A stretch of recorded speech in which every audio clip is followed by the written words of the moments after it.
Assalamualaikum sahabat yang budiman.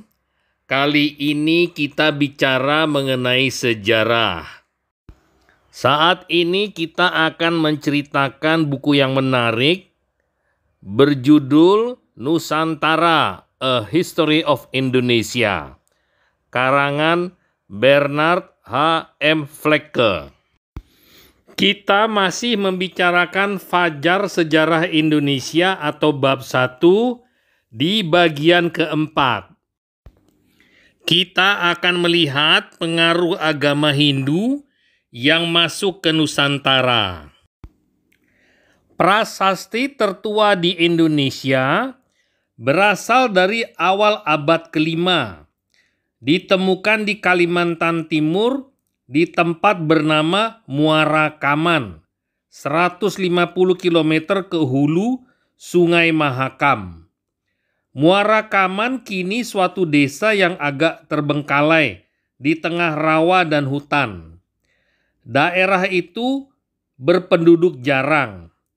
Hanya pada beberapa dekade terakhir, sejak penemuan deposit batu bara dan minyak dekat pantai, bagian Kalimantan ini mulai menarik perhatian. Prasasti-prasasti itu tampaknya sisa-sisa suatu kerajaan yang penguasanya menerima budaya Hindu pada masa awal, tapi kemudian lenyap kembali. Karena keempat prasasti Muara Kaman tersebut adalah monumen sastra tertua di Indonesia, terjemahan salah satunya mungkin menarik.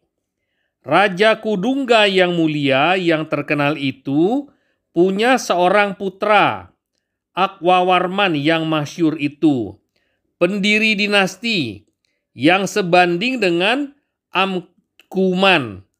Dia punya 3 putra yang seperti 3 api korban persembahan.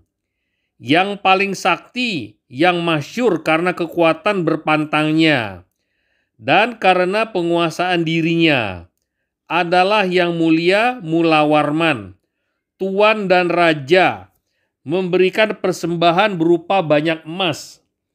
Sebagai peringatan akan persembahan-persembahan itu, pilar korban persembahan ini didirikan oleh para penggawa dari mereka yang telah lahir 2 kali. Prasasti ini mungkin hasil karya seorang India, tapi mungkin juga karya seorang Indonesia yang sangat menguasai bahasa Sanskerta dan menganut peradaban Hindu. Beberapa bukti yang mendukung kemungkinan kedua dapat dilihat dalam nama-nama yang disebutkan dalam prasasti itu. Mulawarman adalah nama Sanskerta, tapi Kudungga mungkin sekali nama Indonesia. Akwawarman jelas Sanskerta. Dan raja ini, walaupun nomor 2 dalam suksesi, disebut pendiri dinasti. Dari fakta-fakta ini, kita mungkin bisa menyimpulkan bahwa ada asimilasi gradual ke dalam budaya Hindu dari suatu kerajaan Indonesia yang sudah ada sebelumnya.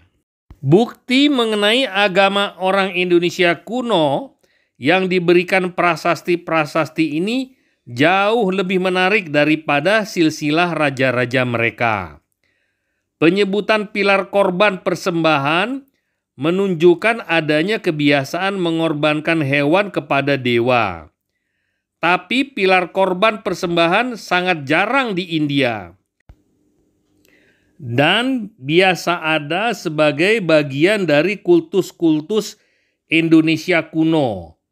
Jadi bisa kita simpulkan bahwa pada sekitar 400 Masehi ada satu kerajaan Indonesia yang kurang lebih terasimilasi ke dalam budaya Hindu di Kalimantan Timur.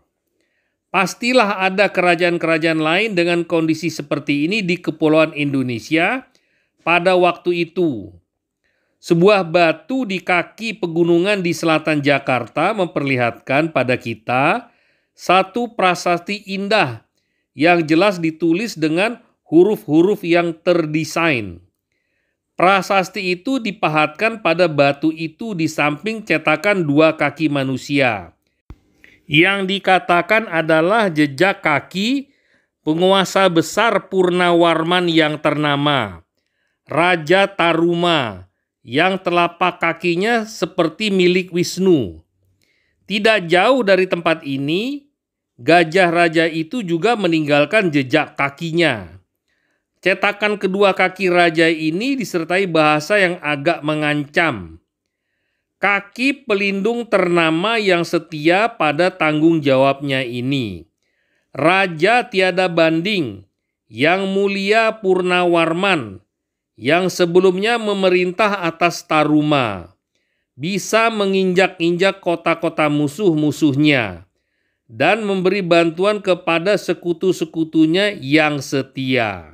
Jadi, Raja Purnawarman mungkin adalah salah satu raja di pulau itu yang saling berperang dan bersekutu.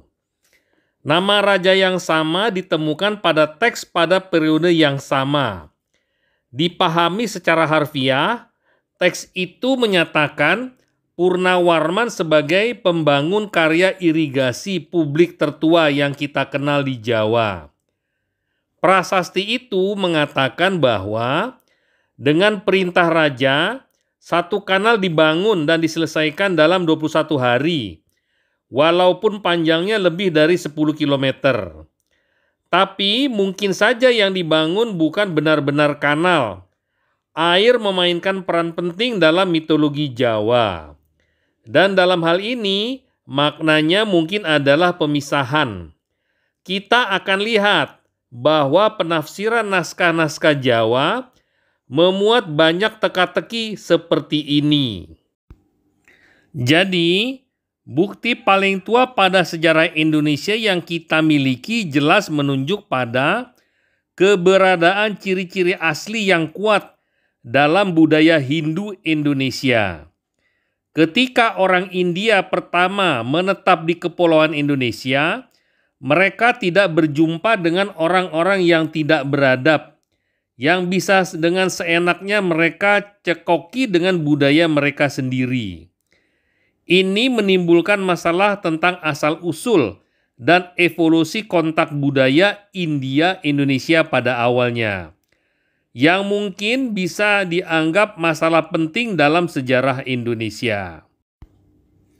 Berbagai kemungkinan penjelasan muncul dengan sendirinya. Pengaruh Hindu di Indonesia mungkin berasal dari imigrasi sejumlah orang dari beberapa tempat di India.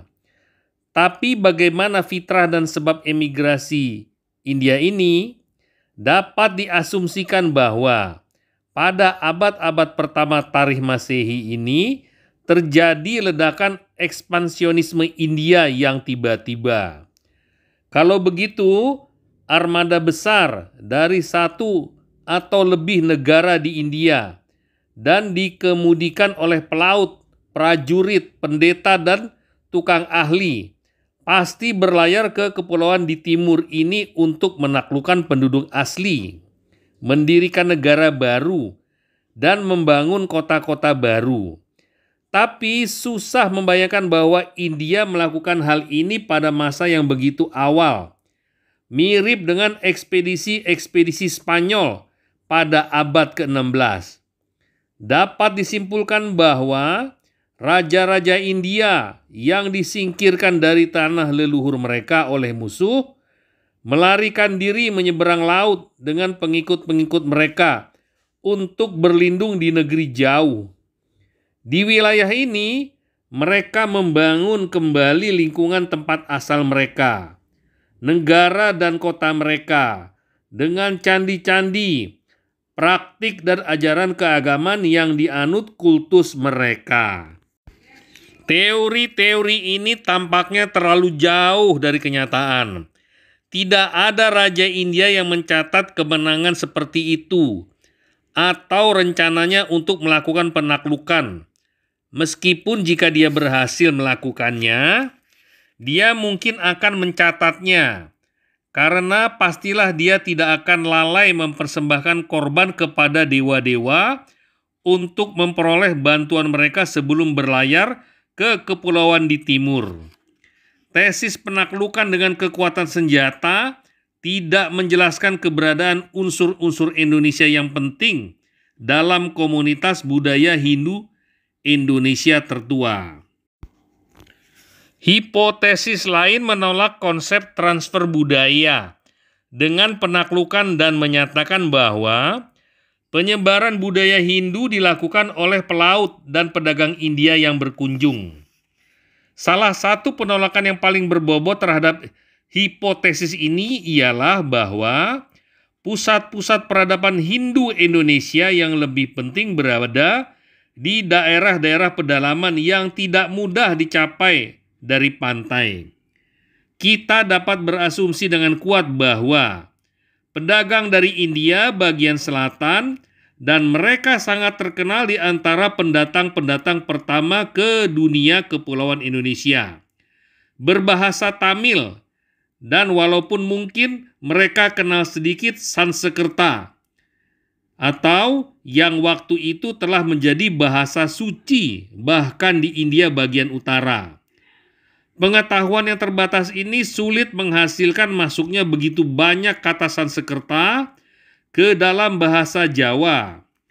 Tapi harus diakui bahwa selain Sanskerta, bahasa Tamil juga mempengaruhi bahasa-bahasa Indonesia, terutama bahasa Jawa. Lebih menarik lagi ialah teori yang menyatakan bahwa praktik keagamaan Hindu adalah medium yang membuat budaya Hindu menyebar di kalangan orang-orang Asia bagian Tenggara.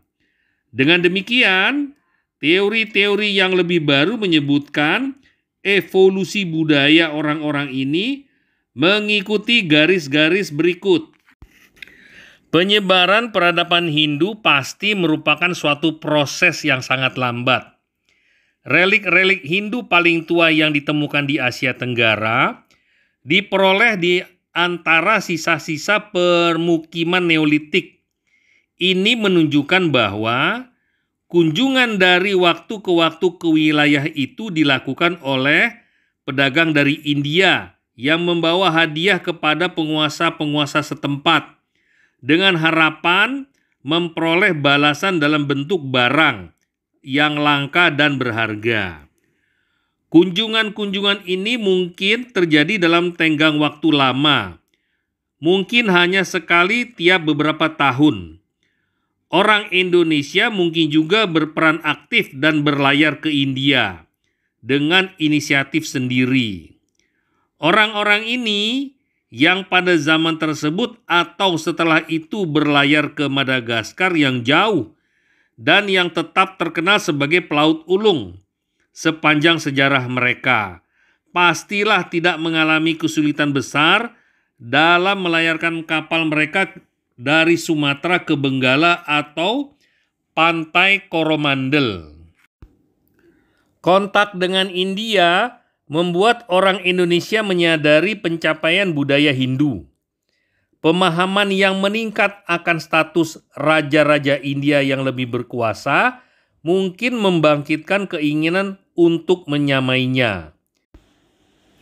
Dalam konsep, pemahaman mereka akan benda, kepemimpinan manusia, dan kekuatan gaib berkaitan erat.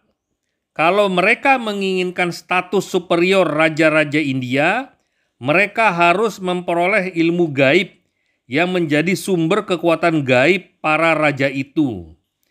Jadi, mereka meminta para pedagang India untuk membawa bukan hanya barang materi, tapi terutama juga pemimpin-pemimpin spiritual. Akibatnya, para Brahmana datang berkunjung ke kepala suku lokal atau regional di sepanjang pantai Asia Tenggara.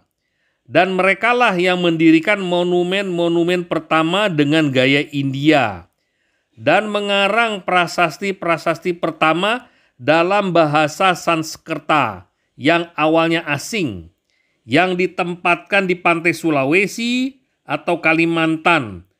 Tak kalah asingnya dengan prasasti Latin kontemporer di pantai-pantai bersapu angin di Laut Utara. Sampai di sini dulu para sahabat. Video selanjutnya akan kita lihat siapakah yang menyebarkan agama Hindu di Nusantara.